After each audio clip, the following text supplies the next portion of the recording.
Out of the street corners they scream. You knew it was coming.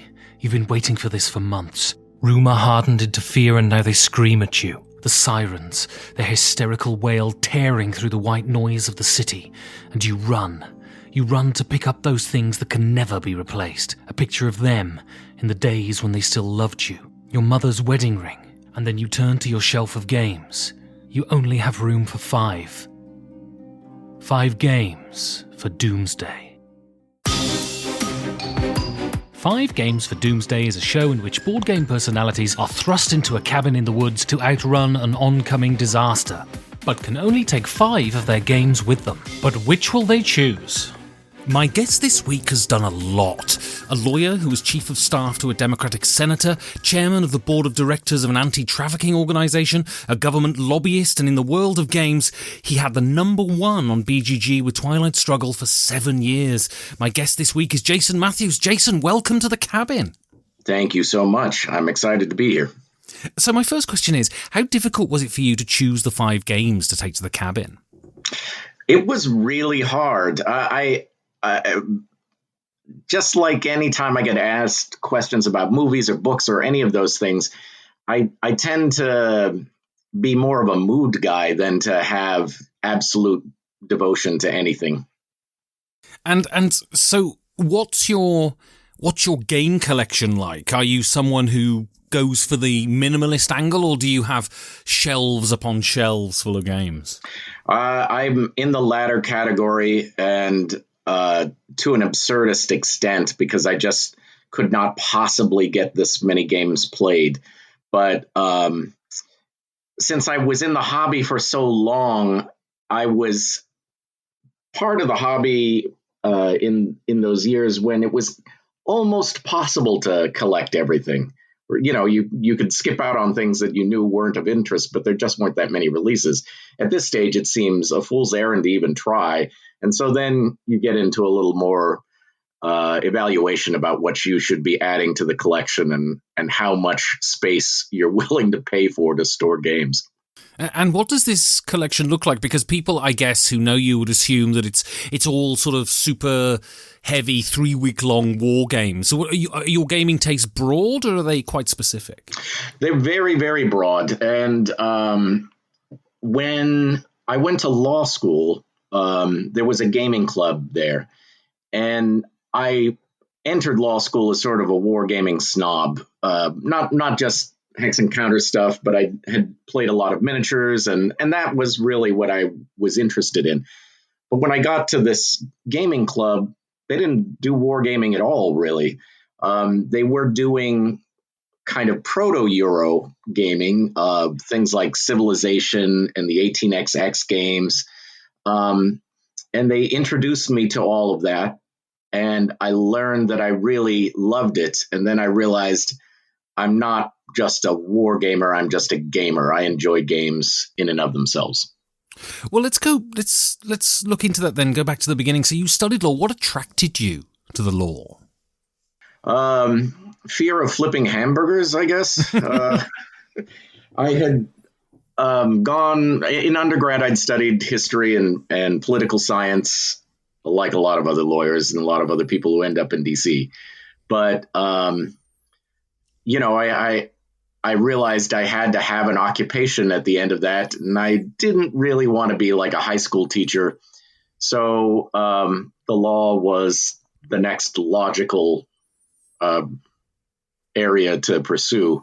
When I was in undergrad, LA Law was the big TV show in the United States, and everybody, all of my friends, said that they were going to be lawyers. And at the end of it, I was the only one who went to law school, and the rest of them didn't. So life is funny that way. And with something like law, there's the sort of 3 big degrees that everyone says are super hard. You've got law, architecture, and medicine. I mean, how difficult is a law degree?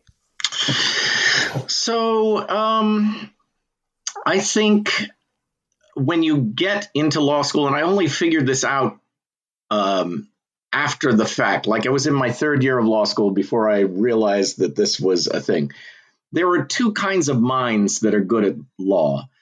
One kind of mind is sort of the rote memorization, sort of an Asian approach to academics, where you can remember kind of the obscurities in the law and then cite them. And there's a whole kind of law that is like that. Commercial law, contract law is in that sphere, those spheres, at least in the United States. And then there's another kind of law, which is about arguing abstractions. Well, I was better at that. And so when I figured that out and I started taking courses like that, it became much easier for me than when I was trying to struggle through tax law, which was very much more the memorize everything and regurgitate it. And so after that, you entered politics. How did that happen? I always say it's a drug deal gone wrong, but when I finished law school, I had a couple of interesting career options, but the one I took was to work for the state legislature in Illinois. And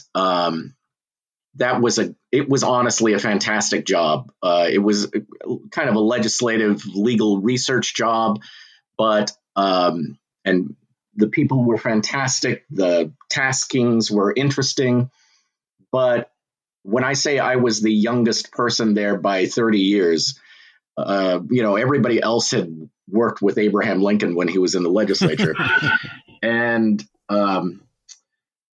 so I kind of had like a little midlife crisis. Like I felt like, oh my God, am I going to die? Have I topped out in Springfield, Illinois, and is this the trajectory for the rest of my life? So a buddy of mine from undergrad, who was a couple of years younger than me, had gone down to Louisiana to study law, and he got mixed up in a Senate campaign. And we were out of session in the Illinois legislature, and he talked me into coming down to work that campaign. And and I was like, well, this is probably the last time I can do something totally crazy in life, like pick up and go to Louisiana for an election. So I did, and it dramatically changed the trajectory of my life. And you worked for Mary Landrieu. She was an American senator, and you became her chief of staff. Now, I've watched The West Wing, and you hear the term chief of staff bandied around a lot. But I've never really quite worked out what they do. What does a chief of staff actually do? It's a management job, and it was probably, in many regards, the worst job that I had while I was there. It has a certain prestige and a cachet. There are only 100 chiefs of staff, like there are only 100 senators.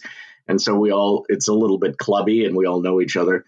But the thing about it is, if you came up through the ranks like I did as a policy nerd, when you get to be chief of staff, now your job is worried about, well, who's taking maternity leave and who needs a raise? And, we had a complaint against this staffer by another staffer. And so there's a lot of personnel to it, as well as worrying about the office budget and the rest of it.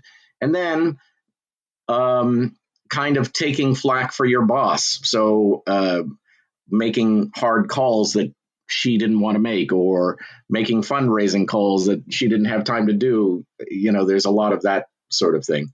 So your life doesn't, it kind of ceases to be your own.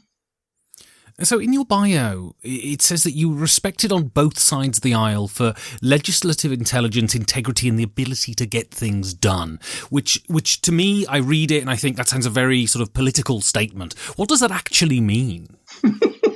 Yeah, it is a political statement.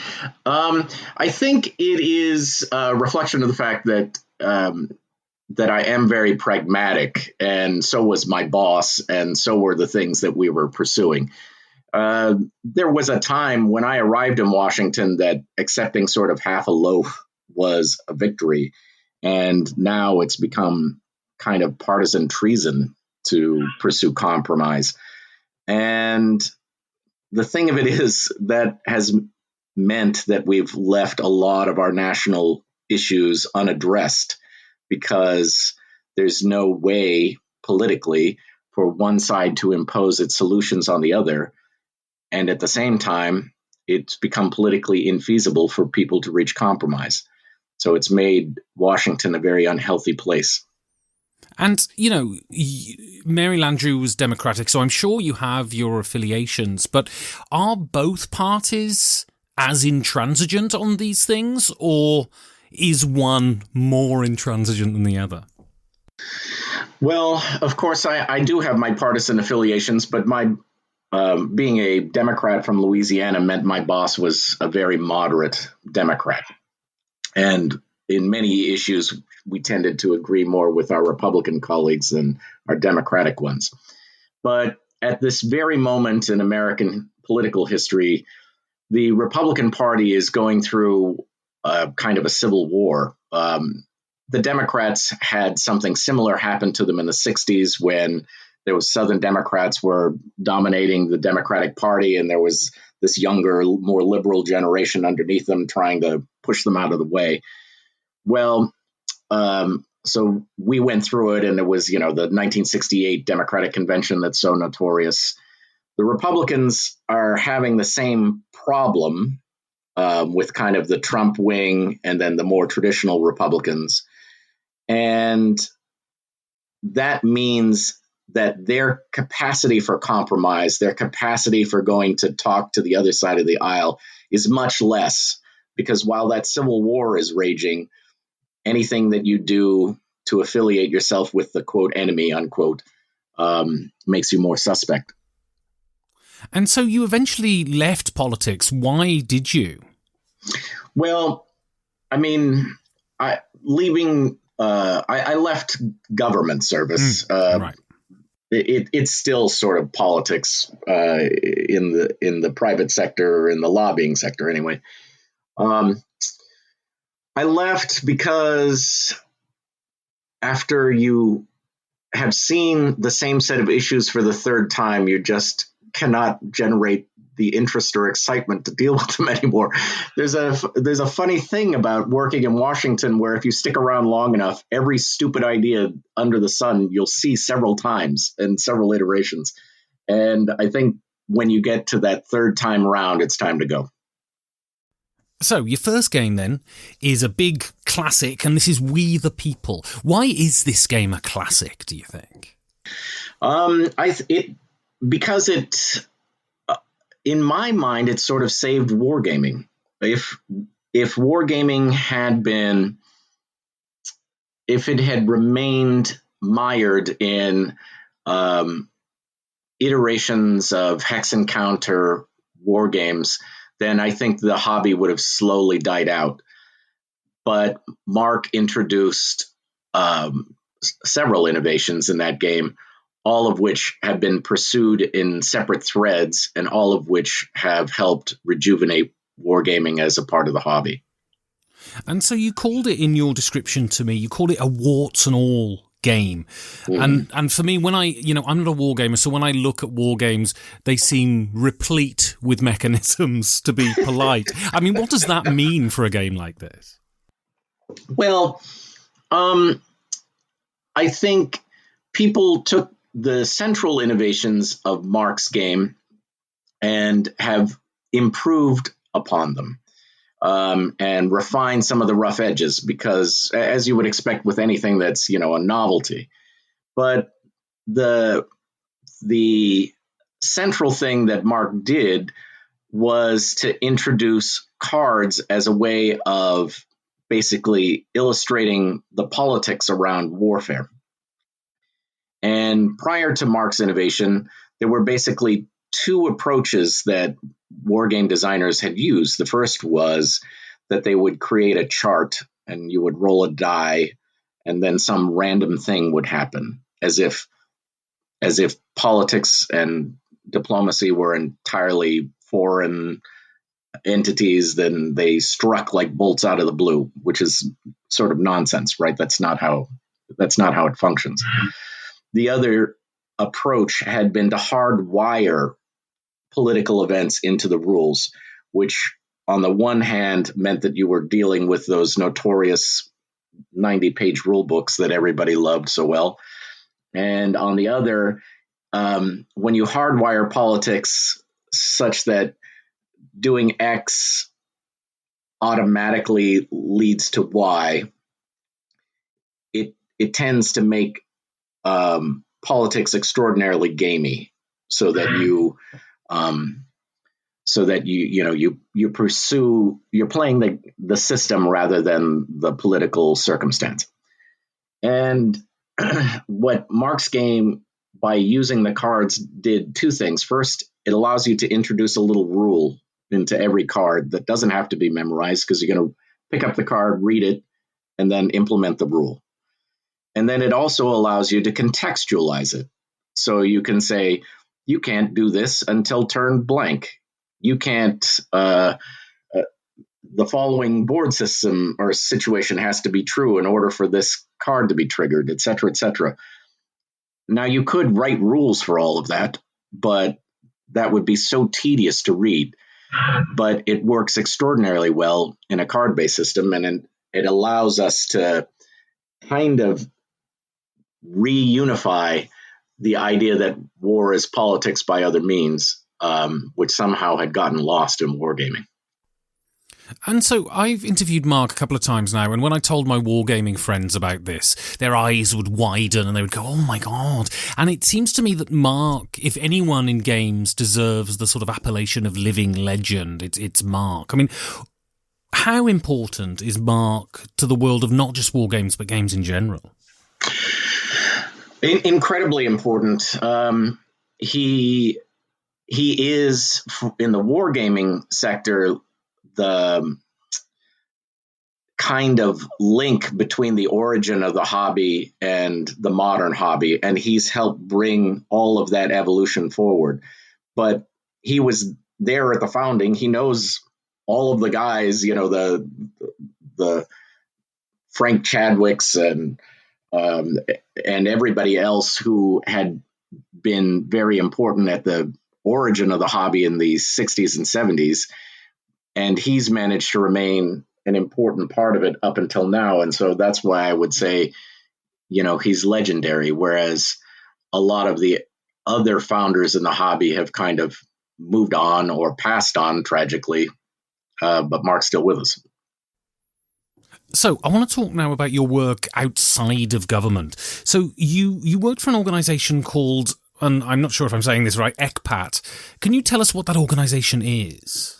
So ECPAT is an organization, it's an international organization that was founded initially in the major Western countries and Japan to prevent kind of sex tourism, which is to say Westerners flying to Thailand and Vietnam and those sorts of places to sexually exploit children. And that, in the United States and in several of the European countries, we passed laws against that in the 90s. And that was kind of the precursor to the understanding about human trafficking overall. So from that initial effort, ECPAT evolved into an organization committed to combat child sexual exploitation. There are something like 80 ECPAT organizations throughout the world. There's one in the UK. There's one in Germany, obviously. And the United States, we have the largest of them, but there are significant chapters in Sweden and Germany and all of the usual suspects. And while initially the focus had been on international trafficking, moving children across borders or sex buyers who are traveling to other places, I think the awareness in most countries that everybody's got a sex trafficking problem inside their own country has resulted in a more domestic focus. The organization I work for still has an affiliation with the United Nations, and we still cooperate and coordinate with ECPAT International, which is headquartered in Thailand. But for the most part, we're worried about the situation within the United States in terms of child sexual exploitation. And you hear a lot about this. I mean, to what extent is trafficking a problem in the world? How ubiquitous is it?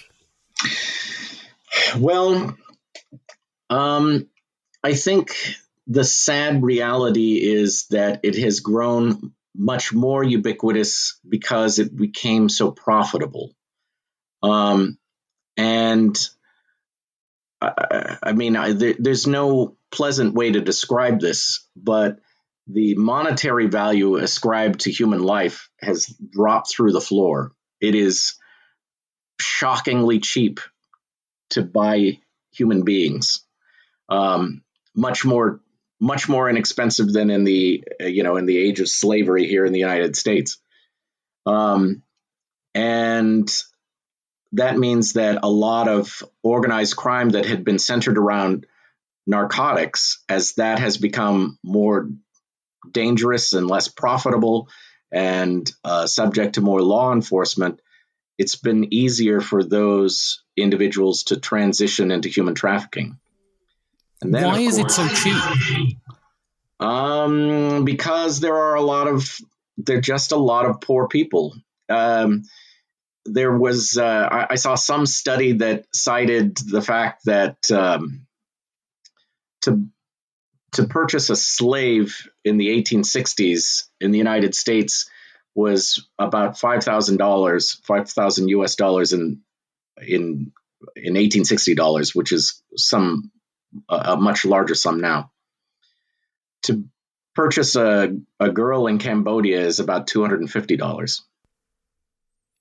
And when you say purchase, this, you don't mean prostitution, you mean literally buy a person. I mean buy, yes, and own them. That's what I mean. And so how optimistic are you that this is an issue that can be fixed? I mean, it's not an issue that we're likely to eradicate, but that doesn't, but every kid that you save from suffering is a net positive, right? So it's about reducing demand, educating kids so that they're not kind of tricked into this circumstance, and where we can, on a macro level, to alleviate the elements of poverty that lead to this. In the United States, I think that's very, those things are very attainable. What can we do about Moldova or the poor countries in Latin America? That's where it gets a little more complex. And so how do you feel when, I mean, we saw January the 6th and the storming of the Capitol, and the basis of that was QAnon.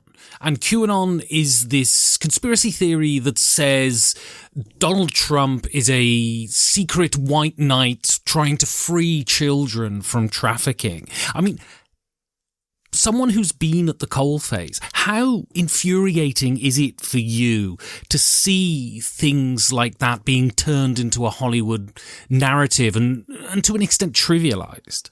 It's so mortifying because there was already an enormous barrier to understanding the nature of the problem from ignorance of the problem in general. Like, most Americans didn't realize we had a significant trafficking problem. They didn't think it was occurring in their neighborhoods, or if they did, they thought it was just something that was happening to immigrant girls. They had no concept of what was actually occurring. And then we have this QAnon nonsense sort of dripping into the public narrative and coloring people's understanding of what's happening. So now you have a whole another second layer of ignorance that you have to remove in order to get at the problem. And it's just made a very difficult issue that much more difficult to discuss and start talking about real solutions. And obviously, storming the Capitol is not a solution. Obviously, going on Facebook and sharing toxic misinformation isn't a solution. I mean, what can we do as normal people in the streets to help combat this issue? Well, I mean, one thing that I'm very concerned about is that if you look at the people participating in the organizations that are combating trafficking, it's mostly just women. But it is not a problem that is driven by women. It's really a problem driven by men.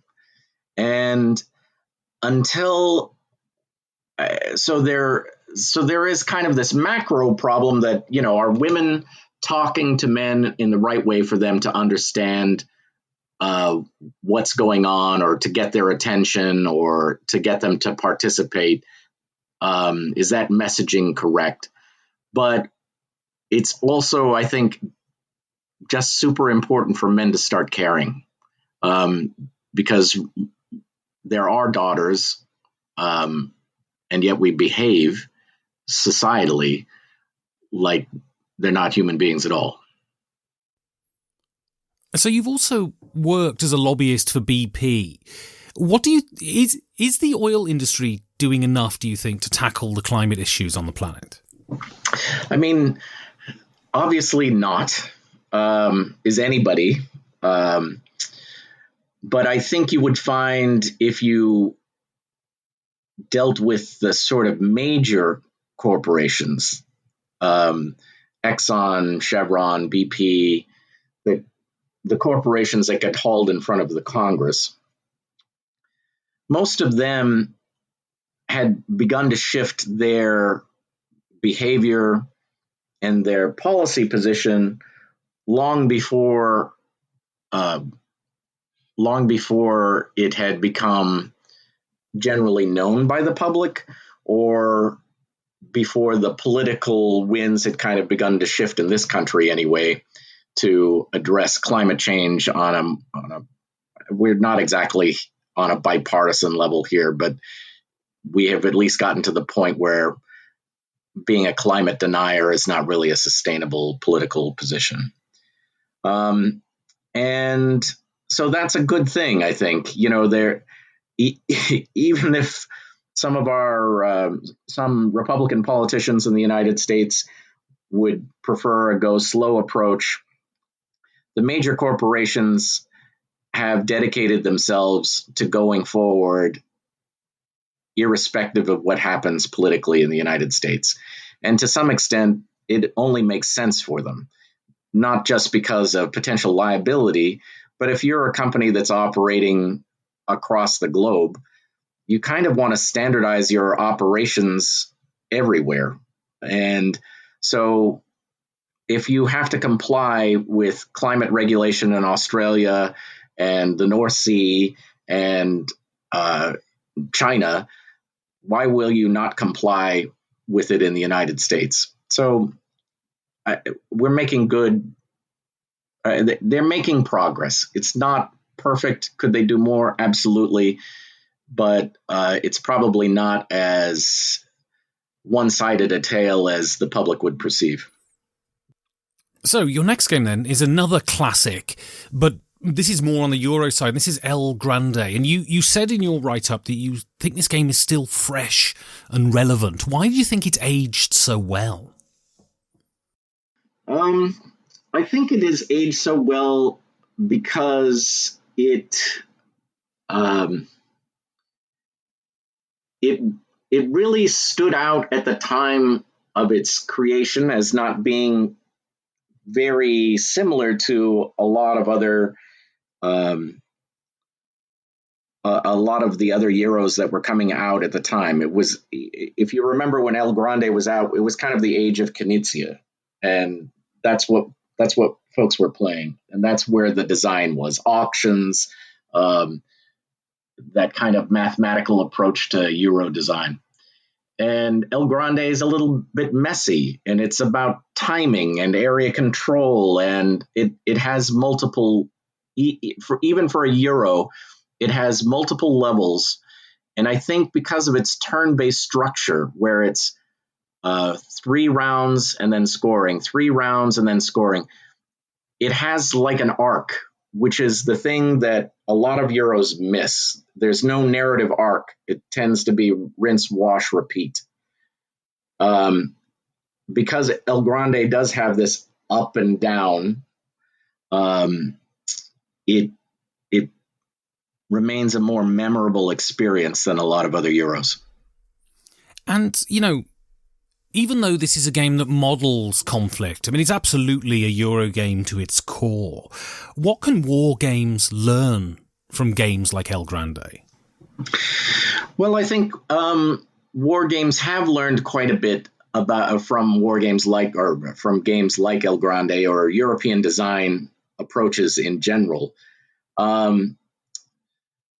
In one sense, wargaming is expanding the kinds of conflicts they're trying to simulate. So that is a positive in terms of the diversity of topics that are tackled.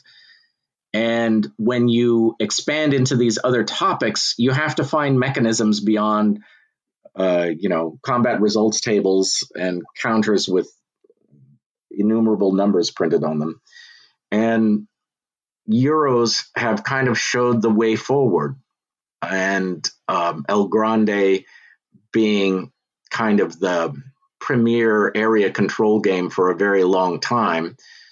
And since so many war games are moving into this kind of area control approach, I don't even know that path forward would have been so clear were it not for El Grande. And do you think the coin series from Volker Runke reflect that sort of synthesis between Eurogame ideas and wargame ideas? Yeah, not only do I think it, I know it, because he's kind of a neighbor as well. So, and I was a playtester for Volko before Twilight Struggle came out. But yes, Volko has definitely helped bridge the genres with the coin system, and you can see how sturdy a bridge that is, because when you look at some of the iterations of where coin has gone, and you look at Cole Worley's game Root, you see that that cross-pollination not only has Volko incorporated it, but it can go back the other way. So, and has El Grande been an inspiration to you?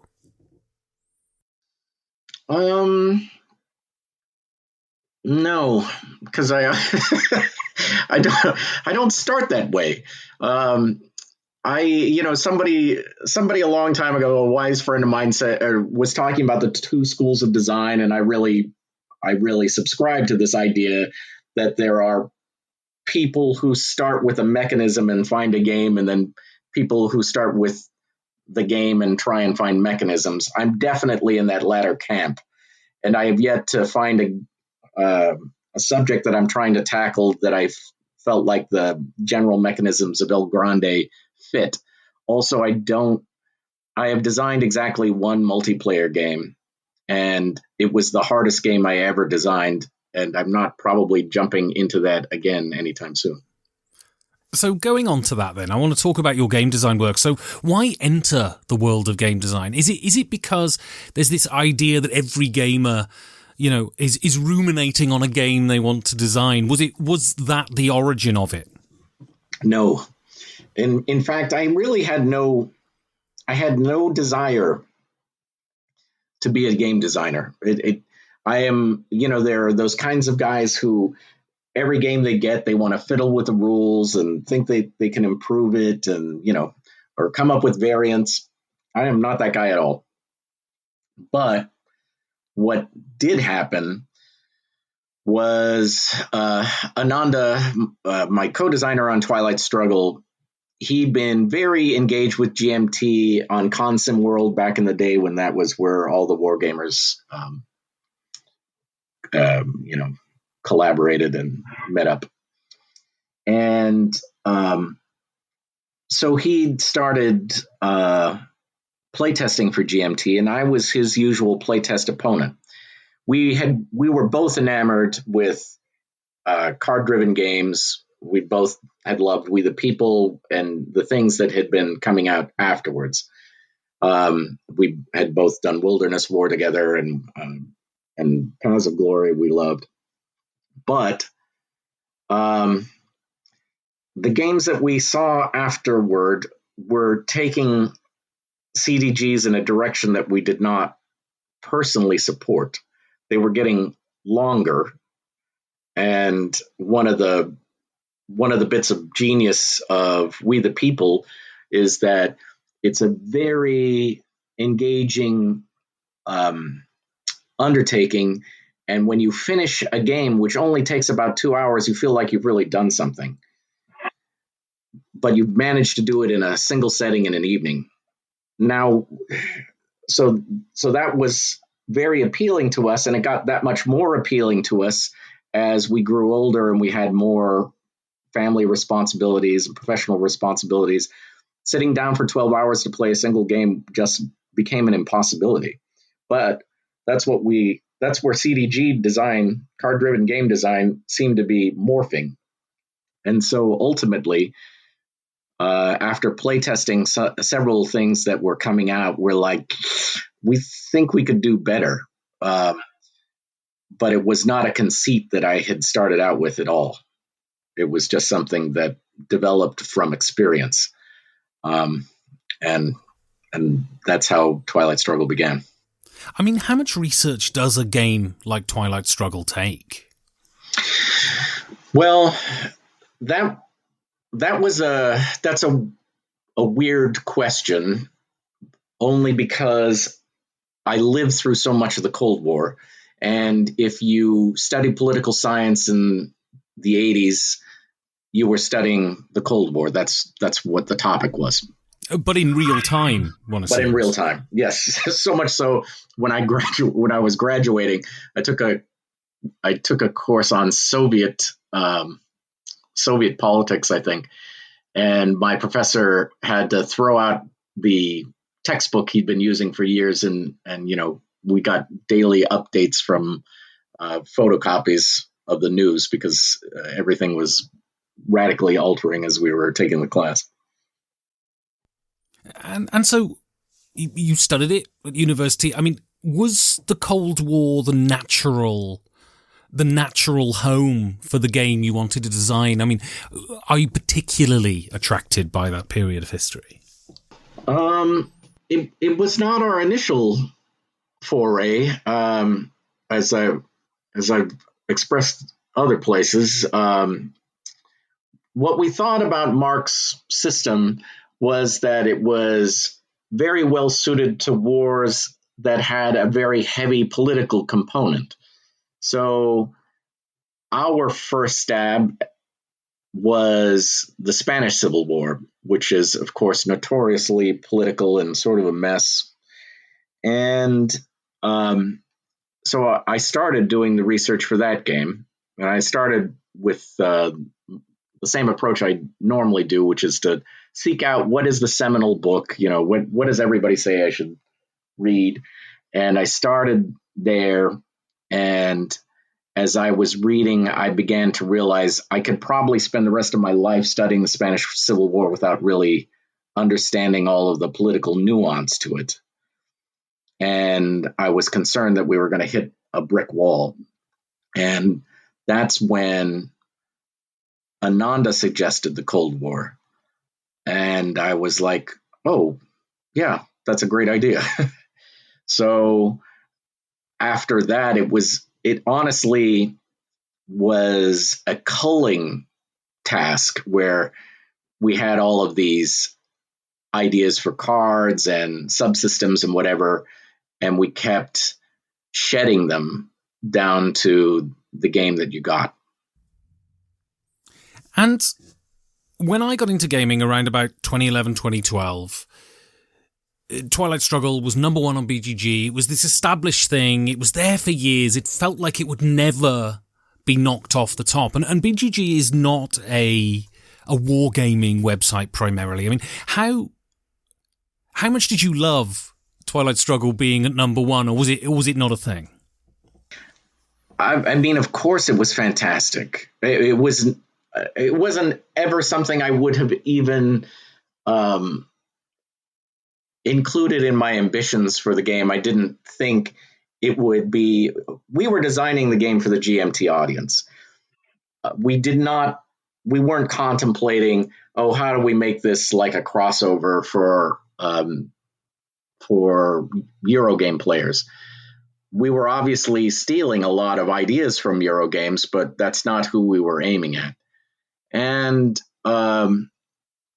really, I can only attribute the amazing success that we had to kind of a friendship I had with Alan Moon.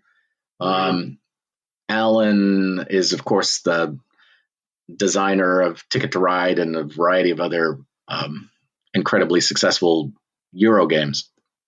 And I'd known him for several years, and I'd been going to the Gathering of Friends. And the year that Twilight Struggle came out, the Gathering of Friends is like a 2-week event. And I was going up there and I was coming the second week. And I walk into the gathering room in the second week, and everybody's like, no one has seen Alan Moon. He's been sitting in a room playing Twilight Struggle nonstop for a week. And I'm like, oh my God, that's amazing. And he posted some quote about how fantastic the game was, which GMT then absconded with and posted themselves.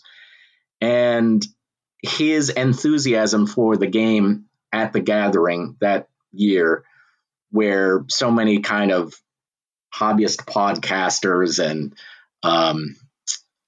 kind of we mercifully did not have the term influencer at the time, but that group of people, they were all there. And then all of a sudden, all of these Euro players were trying Twilight Struggle, and it climbed up the rating so fast. And the games you design are always historical. Why is that? It's what I like to read. So I don't have time or the inclination to design games on subjects I'm not interested in. So because most of my reading is history, it makes it easier for me to do the research and design, because it kind of builds on what I want to do anyway. And I love Sola Fide, and yeah, it's one of your games that's not particularly highly rated. Do you think it's just because Luther is such a grim figure?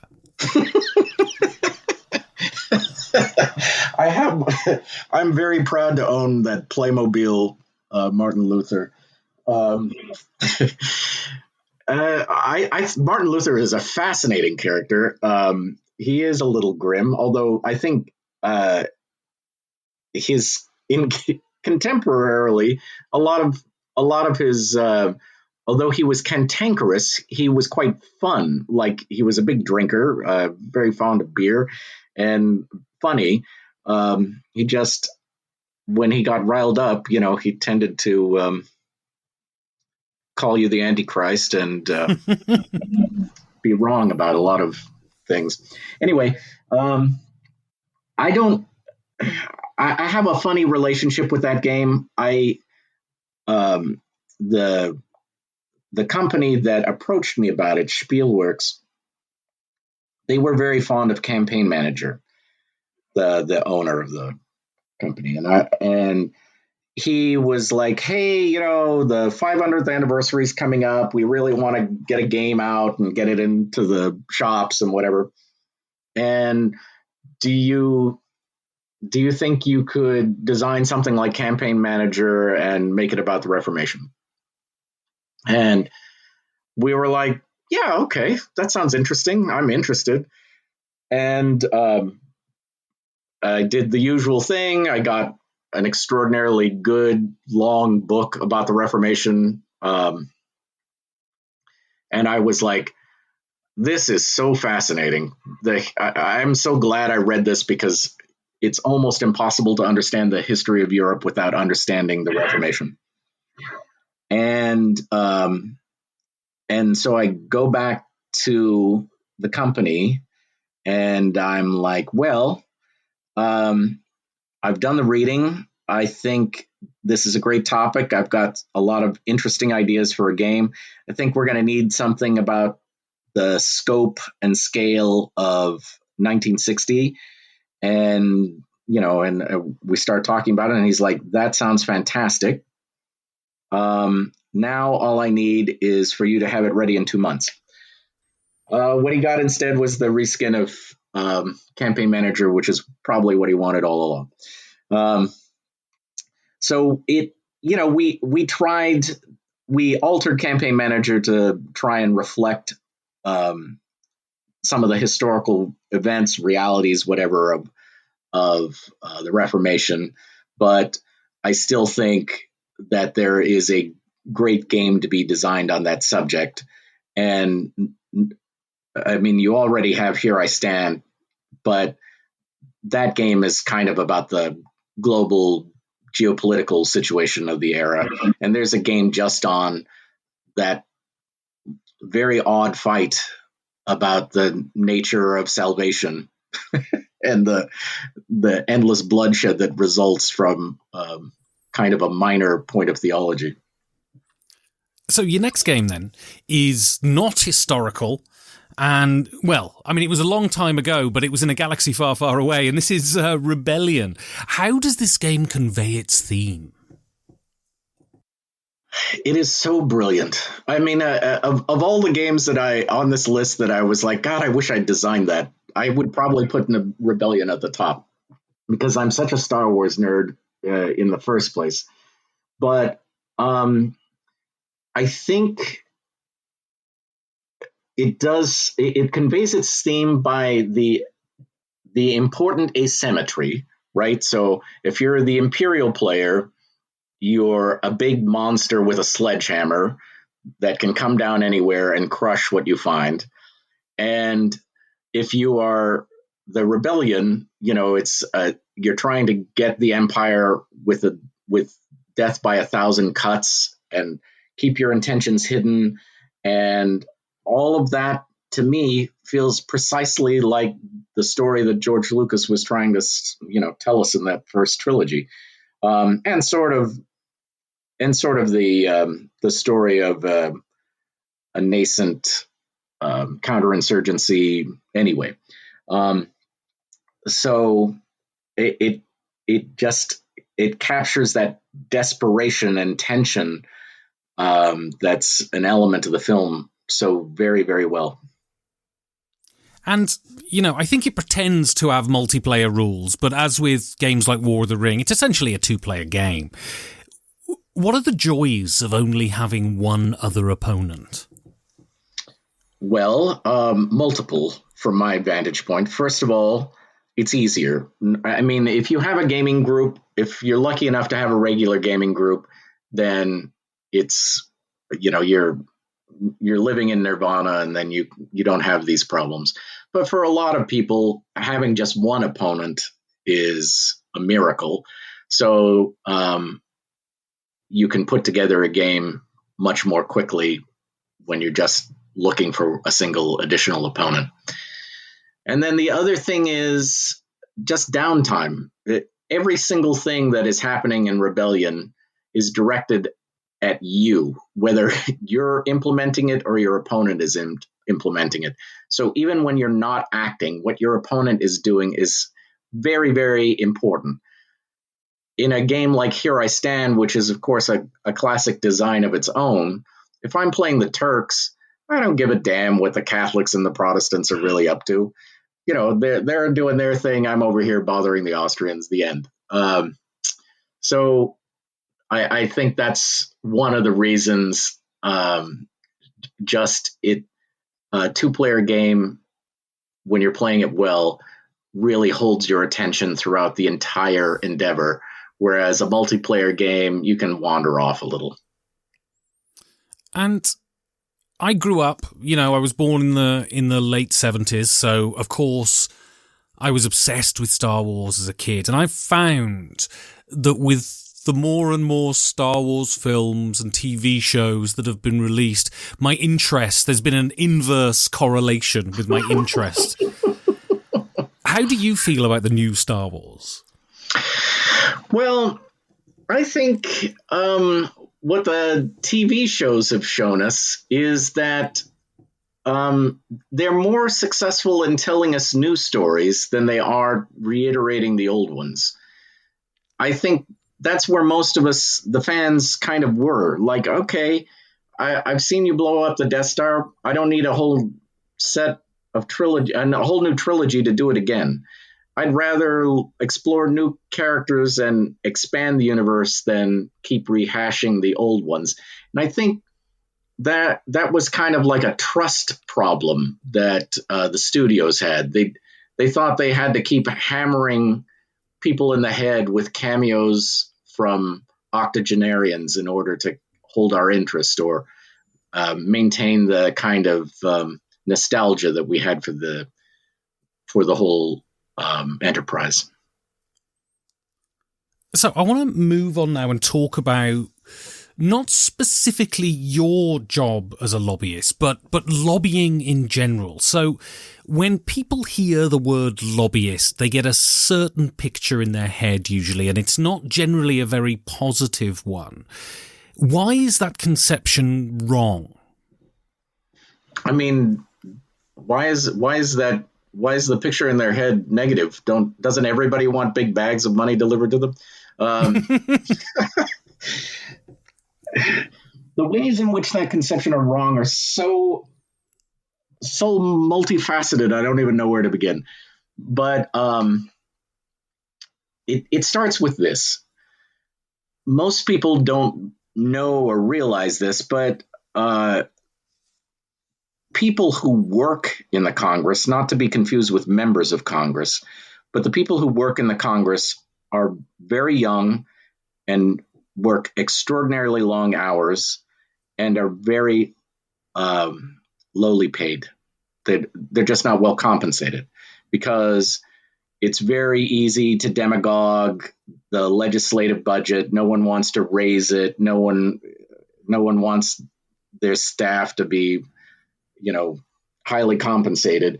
And yet you're talking about people who are, mostly have master's degrees or law degrees or whatever.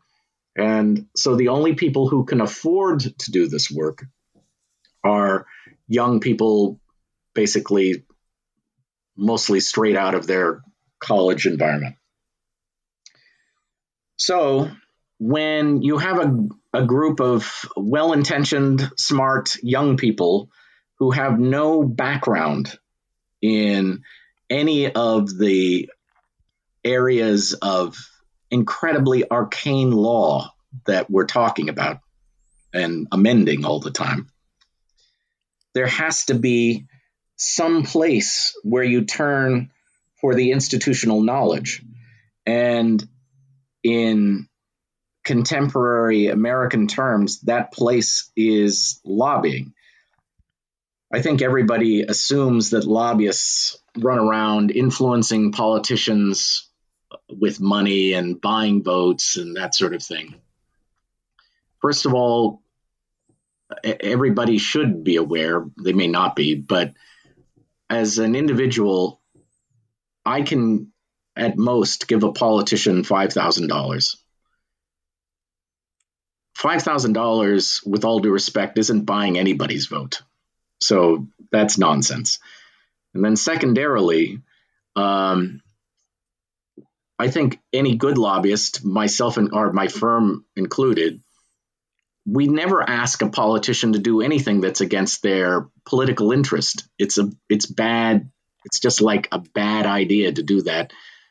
On the one hand, they're likely to say no, and then when they get the backlash, they'll blame you and they won't listen to you in the future. And there are all these good reasons why you don't try and do that.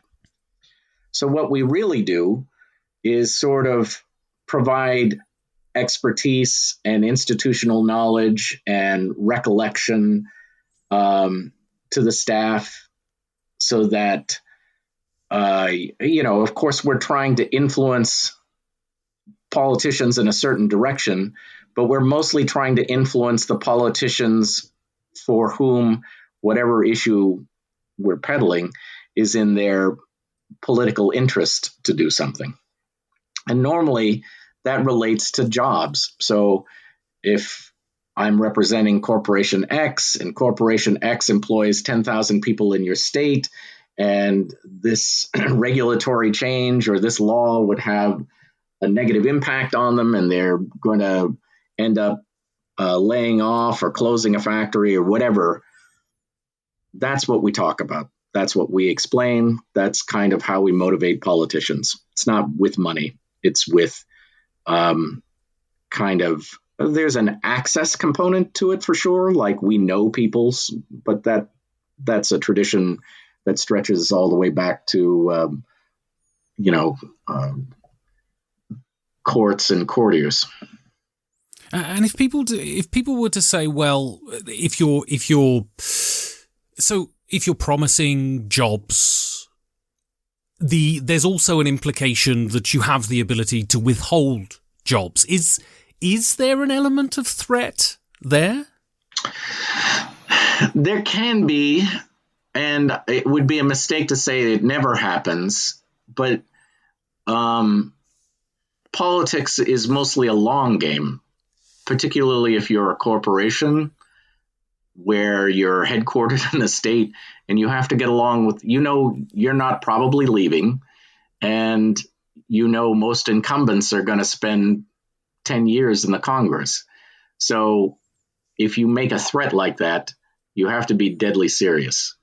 And so a criticism that people would make over lobbying, and you've kind of addressed this, is that it essentially gives increased influence to those who can afford it. The idea that democracy is one person, one vote, the idea that a corporation can essentially buy access to politicians.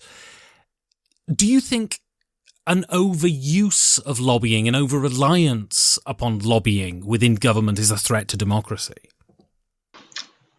I don't know that I would call it a threat to democracy. We've had different structures that didn't work too terribly well either, that had less lobbying influence involved. I think most efforts to divorce money from politics altogether have turned out to be enormous failures. And I don't know that that's ever really going to change. Even the English system, where they have much shorter election system or election structures and much less expensive campaigns and all the rest of it, and public financing in some regard. And yet they've had all of these scandals in recent years regarding kind of influence peddling, just the same as we have. So I don't know. What I am pretty certain of is that what the steps that would be necessary in order to remove the influence of lobbyists in the United States are steps that the American public are not yet prepared to pay for. So your next game then is Hammer of the Scots. And when I was writing these notes, because Americans often have European heritage, I thought I'd research the name Matthews to see if your surname would imply a preference for either side. And I found out that Matthews was introduced to England by the Normans. Does your familial heritage give you a preference for either side in this battle? It does not give me a strong preference that way. My family comes at the name Matthews in another episode of Anglo-Saxon oppression. We're Welsh. And as you know, a lot of, because of the way the way Welsh names work, where it was Matthew ap blah blah blah ap Owen ap Griffith blah blah, and it would go on ad infinitum. When the two states were unified, the English were like, nope, that's enough. Pick a name, and so Matthews is Matthew's son, eventually shortened to Matthews. I'm Welsh too, so all the best people are. So we can shake an angry fist together. At exactly. least they didn't end up at Jones. So you called this in your notes the best in show for block games. Firstly, what do block games do that's unique and compelling? And secondly, why is this one the best of them? You know what's so weird about block games, as far as I'm concerned, is they have this incredible innovation and they're super clever. And it seems to have kind of hit a design dead end, and I don't know why. Like, why no one has picked up on this thread and explored it further and whatever. So block war games they have a couple of things going for them. First of all, aesthetically, they tend to kind of look like what you expect a war game to look like. Pieces of wood on a map with kind of fronts and pushing those pieces of wood along the map. They look a little like battle maps from the Napoleonic Wars or something. And then the other thing that they do extraordinarily well is provide fog of war in ways that most war games don't, because you can see that there are units there, but you don't know what their strength is.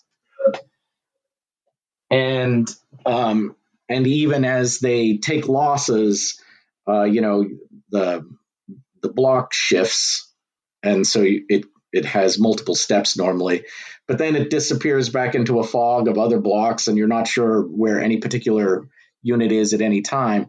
Whereas in a conventional hex and counter war game, there's a gamey element of it where you can target a unit that's been wounded or is weaker or whatever, and you're always trying to maximize your odds. And since that's a perfectly well-known mathematical formula, it feels more like a puzzle than a battle.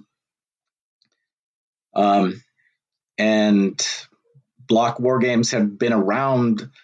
I guess the first iteration of those Columbia games are early 80s or thereabouts, maybe even earlier. And really, GMT has done a few. There have been a few more out by Worthington Games, which is down here in Virginia Beach. But Columbia Games has been the primary publisher of these kinds of systems. And there are not as many of them as there should be, I think. And is this game historically accurate, and is this important? It, I think, works within historical parameters. Any particular game of it can go completely off the rails, but that may, it really is a game about shifting alliances and betrayals, as everything dealing with English and Scottish relations is.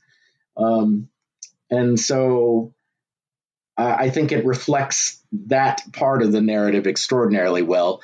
Does it reflect the sort of timeline and places where battles occurred and that sort of thing particularly well? No. So I want to talk now about the future. So what's coming from you in the future? Well, most immediately, Twilight Struggle Red Sea will be out. And that has arrived in the United States and has been charged and about to be distributed. And then after that, the project that I have been working on for a while and really need to finish up is a game about the treason trial of Aaron Burr. Most Americans are now, thanks to the Hamilton musical, are very familiar with Aaron Burr and his duel with Alexander Hamilton. But after that, things got even weirder and nuttier. He was vice president when he shot Aaron Burr, or when he shot Alexander Hamilton, and he was removed from the ticket by Thomas Jefferson, who never much cared for him. And then he decides to put together kind of an impromptu expedition / invasion to take over New Orleans and and portions of the Louisiana Territory, possibly portions of Mexico, and create his own kingdom. And for that, though he was never tried for killing Alexander Hamilton, for that he was brought before a federal court in Virginia and tried for treason. So this will be a card-driven game about that trial. And so, when you look at the board game complexion, in the 10 years I've been involved in board games, it's widened incredibly. The market has grown. I don't really know what exponentially means, but I'm going to use it. And so, has the rising tide of board games risen for war games too? Absolutely. I think there was a time when there was real concern that the wargaming part of the hobby was about to die out. And several things came together to save it. First of all, the internet, where it became possible to meet opponents. And then the existence of a fresh influx of gamers that were brought in primarily through Eurogames. And then the innovation in Eurogame design that has been slowly adopted by wargame design that has allowed wargames to appeal to a broader audience and explore topics that, it wasn't another East Front or Gettysburg game for the 50th iteration, because how many more of those do we need? And so you've designed games of varying depth and complexity. Is there a happy place for you design-wise? I try to design, well, that's kind of a lot. I think topics they suggest a weight, right? So if you're tackling a serious topic with lots of interesting conflict, then your game probably should be a little longer.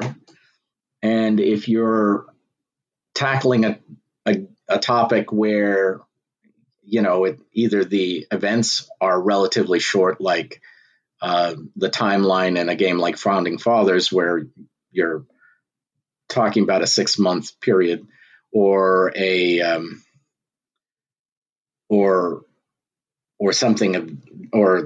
this game that I'm designing on the Burr trial, which is another like 3 months sort of thing. Those games should be snappier.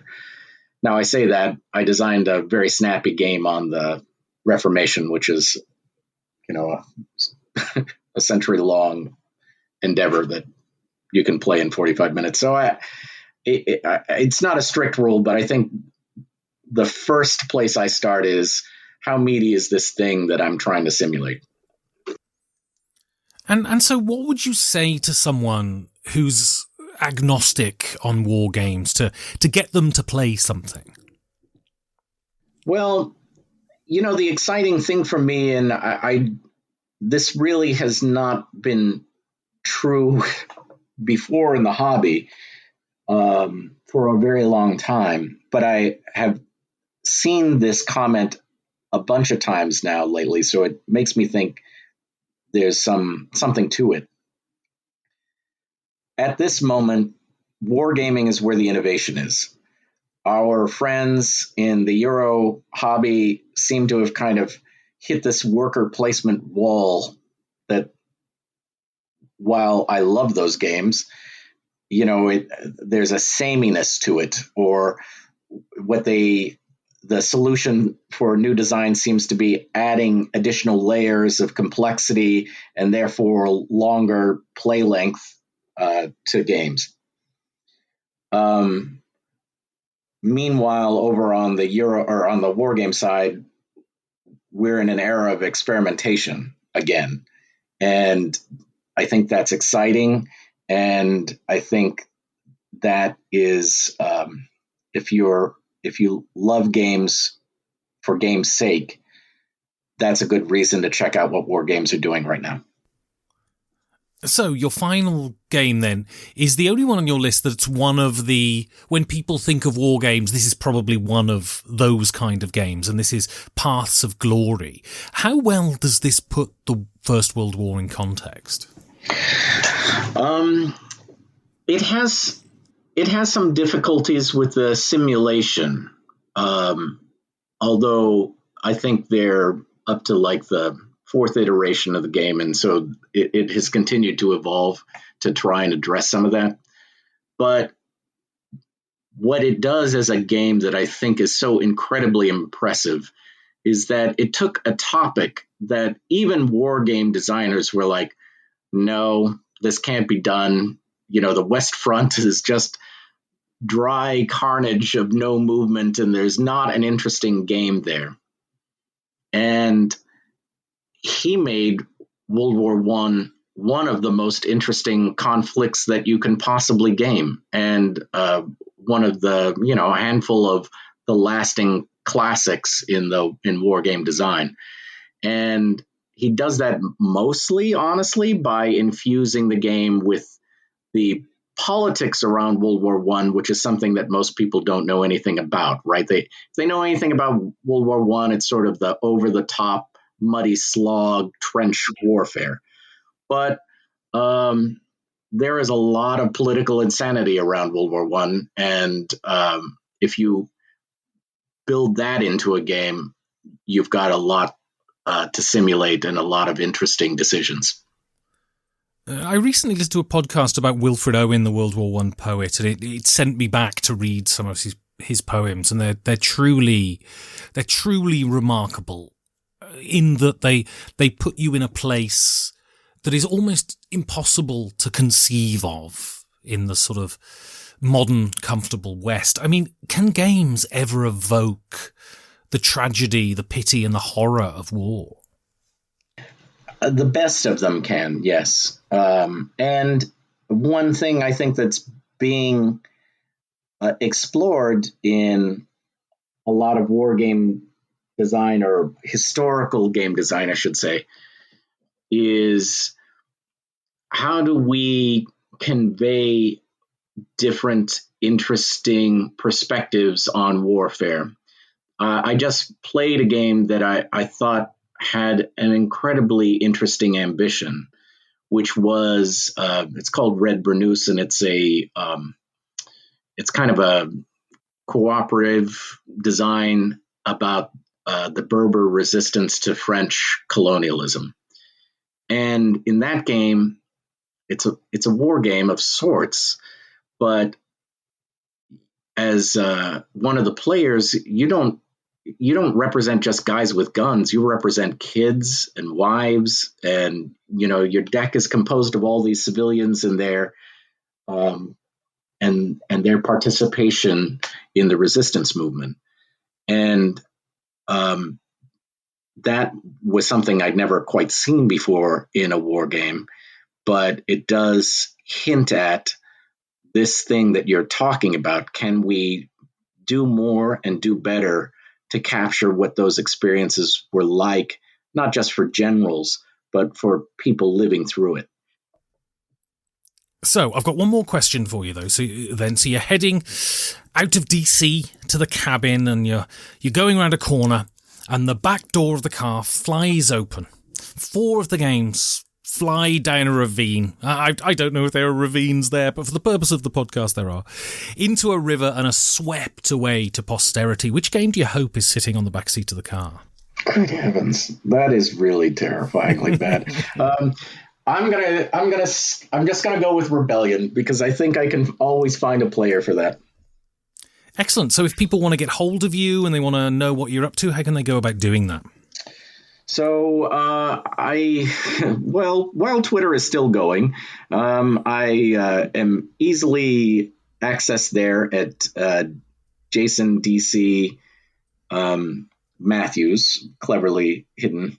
I'm also, of course, on Board Game Geek, also as Jason Matthews, and I'm on Facebook as Jason Matthews, and my icon is the little a little cosmonaut with a Soviet flag, so it's easily discernible as I'm that Jason Matthews.